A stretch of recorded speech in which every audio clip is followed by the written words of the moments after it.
बिस्मिल्लाहिर्रहमानिर्रहीम। अस्सलाम वालेकुम डियर स्टूडेंट्स। आज हम अपना क्लास 12 का केमिस्ट्री का टॉपिक स्टार्ट करने जा रहे हैं, which is polymerization of alkenes. ठीक है, सो पॉलीमराइजेशन के बारे में हम जान लेते हैं कि पॉलीमराइजेशन हमारे पास है क्या। अगर हम बात करते हैं जी पॉलीमर्स की,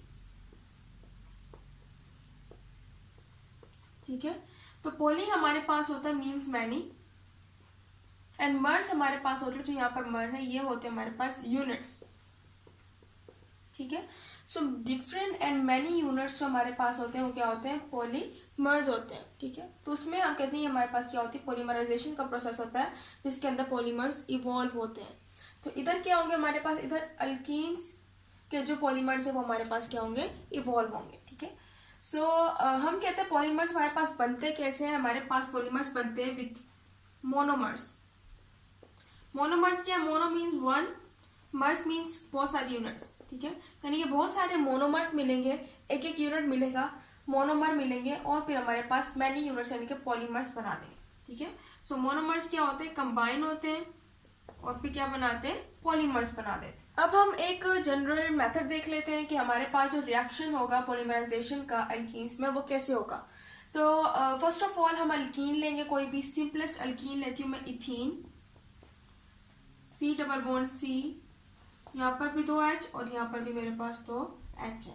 ठीक है, अब क्या होगा जब इसकी पॉलीमराइजेशन होगी, तो उसके लिए मुझे क्या चाहिए, फर्स्ट ऑफ ऑल मुझे टेम्परेचर चाहिए। सो इसके अंदर क्या चीज इवॉल्व होगी मेरे पास, सबसे पहले तो हाई टेम्परेचर की जरूरत है। इसके अलावा मुझे चाहिए प्रेशर। ठीक है, प्रेशर भी चाहिए होगा। इसके अलावा मैं यहाँ पर यूज करूंगी एक कैटालिस्ट। अब यहाँ पर जो कैटालिस्ट यूज होगा वो चेंज है हमारे पास। यहाँ पर जो कैटालिस्ट यूज होने वाला है वो उसको हम कहते हैं जिगलर्स कैटालिस्ट। ठीक है, जिगलर एक साइंटिस्ट का नाम है जिसने ये कैटालिस्ट प्रिपेयर किया था। अब ये किस चीज का मिक्सचर है कैटालिस्ट, ये हम बाद में पढ़ेंगे, पहले हम रिएक्शन देख लेते हैं जो हमारे पास जनरल रिएक्शन है। सो क्या होगा, जैसे हम इसको हाई टेम्परेचर, प्रेशर और कैटालिस्ट जो है जिगलर कैटालिस्ट प्रोवाइड करेंगे, हमारे पास डबल बॉन्ड जो क्या हो जाएगा, ब्रेक हो जाएगा, डबल बॉन्ड ब्रेक्स। ठीक है, अब जैसे ये टूटेगा तो हमारे पास क्या होगा, एज अ रिजल्ट बनेगी पॉलीइथीन। पॉलीइथीन मीन्स कि हमारे पास इथीन के बहुत सारे यूनिट्स, इथीन ये हमारे पास क्या थी, इथीन थी, इथीन के बहुत सारे यूनिट्स जो है हमारे पास क्या हो जाएंगे, कंबाइन हो जाएंगे, और हमारे पास क्या बना देंगे, पॉलीइथीन। ठीक है, सो इधर हमारे पास क्या हो रहा है, वही हो रहा है कि एक एक यूनिट जो है इथीन का वो क्या होगा, कंबाइन होता जाएगा, और हमारे पास डिफरेंट और मेनी यूनिट्स बन जाएंगे पॉलीइथीन की शक्ल में। अब हम रियल रिएक्शन भी देख लेते हैं, इसके अलावा उसका मैकेनिज्म भी हम स्टडी करेंगे। सो वही हम इथीन लेंगे, CH2 डबल बॉन्ड CH2। ठीक है, मैं इसको क्लोज करके लिख रही हूँ, और यहाँ पर मेरे पास मैं कह रही हूँ कि मेरे पास बहुत सारे यूनिट्स है इथीन के। सो मैं यहाँ पर शो कर देती हूँ N। ठीक है, N शो करूंगी और इसको मैं ब्रैकेट में लिख दूंगी, मीन्स कि मेरे पास इथीन के बहुत सारे क्या है, यूनिट्स है। ठीक है ना, large number of units, number of units. ठीक है, अब वही होगा, मैं इसको हाई टेम्परेचर दूंगी, टेम्परेचर, प्रेशर एंड जिगलर्स कैटालिस्ट। क्या होगा, डबल बॉन्ड टूट जाएगा। ठीक है, और जैसे ही डबल बॉन्ड टूटेगा, ठीक है ना, डबल बॉन्ड, तो एज अ रिजल्ट हमारे पास क्या होगा, CH2 सिंगल बॉन्ड CH2 ये रह जाएगा। ठीक है ना, बाकी जो इनके एक बॉन्ड टूटने की वजह से इनके पास जो इलेक्ट्रॉन रह जाएंगे, ठीक है ना, यहाँ पर वो क्या करेंगे, यहाँ पर अनशेयर्ड जो है ना बॉन्डिंग यहाँ पर बना देंगे। अब ये क्या होगा, यहाँ पर बहुत सारे जो पॉलीमर्स हैं वो आकर अटैच होने लगेंगे, यानी कि ये क्या होगी, बहुत बड़ी चेन बन जाएगी, मीन्स के यहाँ पर बहुत सारे यूनिट्स जो है। अब इधर हमने यूज किया था N नंबर, हमें नहीं पता कितने इथीन के हमारे पास यूनिट्स थे, हो सकता है बहुत सारे हो, 1000 की तादाद में हो, 2000 की तादाद में हो। तो यहाँ पर भी हमारे पास जो डबल बॉन्ड्स हैं, जितने भी इथीन है, फॉर एग्जाम्पल एक इथीन ये है, दूसरा इथीन ये है, तीसरा इथीन ये है, ठीक है ना, इस तरह सो ऑन चलते जा रहे हैं, और ये सबके एक एक बॉन्ड टूट जाएगा। ठीक है, और सब जो है ऐसा स्ट्रक्चर ले लेंगे, ऐसा, यानी कि CH2 बीच में तो सिंगल बॉन्ड आ जाएगा। ठीक है, और दोनों साइड पे भी क्या कर लेंगे, अपने जो इलेक्ट्रॉन है उसके साथ शेयरिंग करने के लिए जो दूसरे इथीन का मॉलिक्यूल है उसके साथ अटैच हो जाए।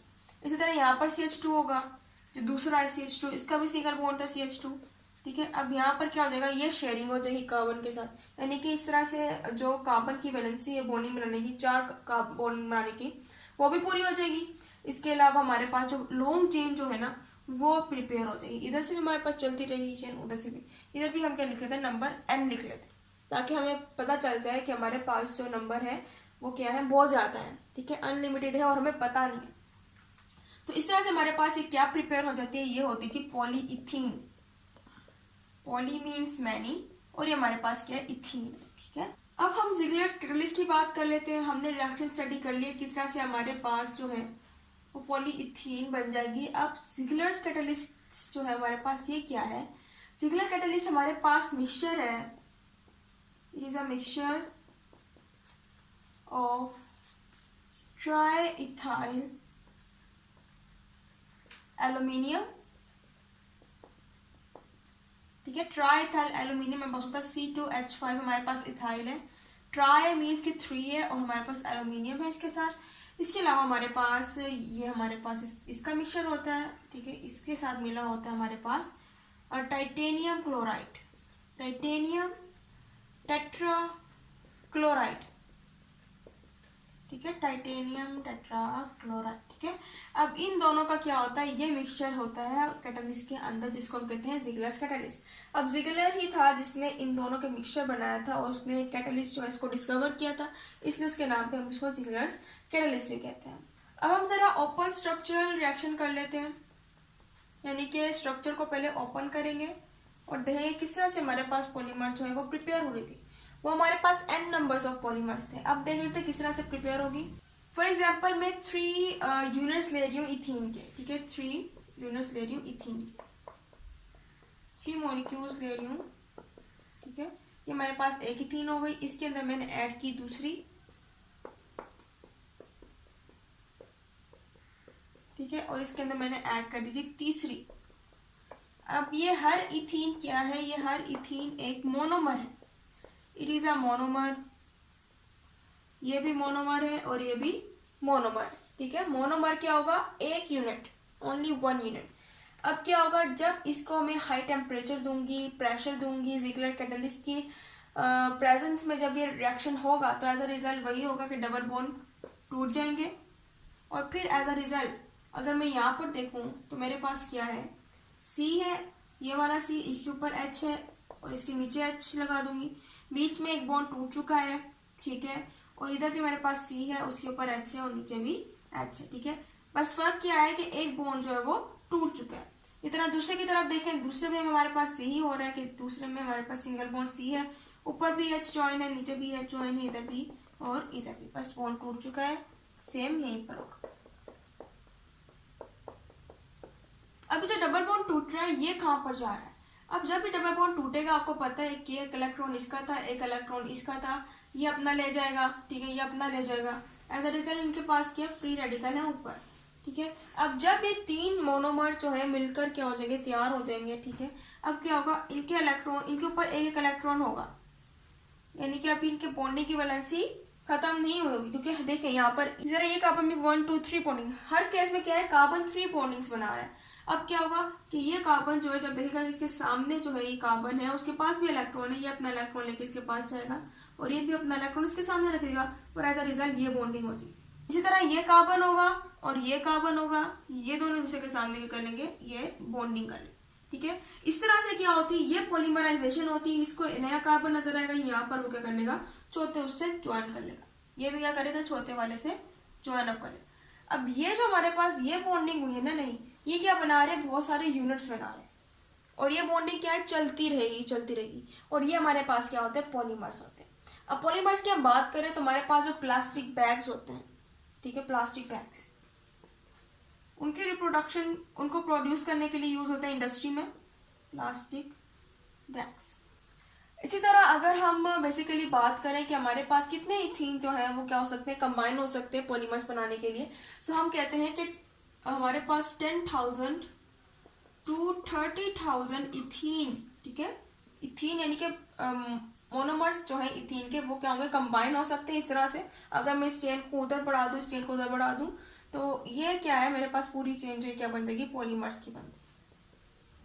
ठीक है, सो ये हमारे पास क्या थी, पॉलीमराइजेशन थी अल्कीन से, जिससे हमारे पास डबल बॉन्ड जो वो ब्रेक हो गया था। सो ये था आज का हमारा लेक्चर। उम्मीद है आपको लेक्चर समझ आया होगा। इंशाल्लाह अगले लेक्चर में मज़ीद जो रिएक्शंस हैं उनको हम लेके चलेंगे। सो तब तक के लिए अल्लाह हाफ़िज़।